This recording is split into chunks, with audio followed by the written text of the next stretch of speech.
Oh, sure, I'd be glad to. She says worked hard and she's had the idea to come. Coming back to this hospital was really tough. We spent a lot of time here, and in the moment you don't realize just how emotional it is. But seeing the families and walking the halls, and we were even talking about when we were here, it was under construction, so we kind of watched the hospital morph into different configurations. But seeing these families that are going through what we went through, it's hard not to tear up a little bit. And I can't wait to get home and hug our little 1-year-old baby who spent his first 5 weeks here. Well, we had a baby in the NICU last year, a little bit. It was September 5th of last year, and it was a really rough experience. It's not something you can prepare for. Sarah had an emergency C-section, so our world turned upside down pretty quickly. And while we were here for 5 weeks, the hospital, the staff, the volunteers, everybody, they were incredible. They made the hardest time of our life a lot easier. They helped to guide us through something that we didn't really know.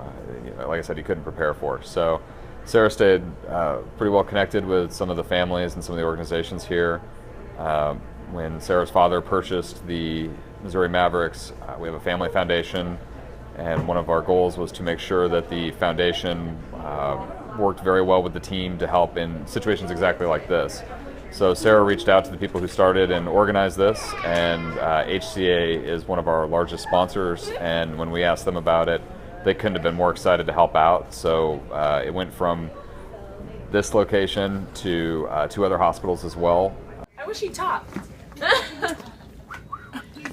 When we were in the hospital, we weren't in the hospital on Thanksgiving, but there were other things where people would bring snacks or leave things for the NICU families, and that was always a very nice thing when you're going through an experience having your child in the hospital, anything where you don't have to worry about getting a meal. We were lucky that we were so close, but some families drive an hour and a half away to come visit their kids. So anything that can be helpful, I think, is always appreciated.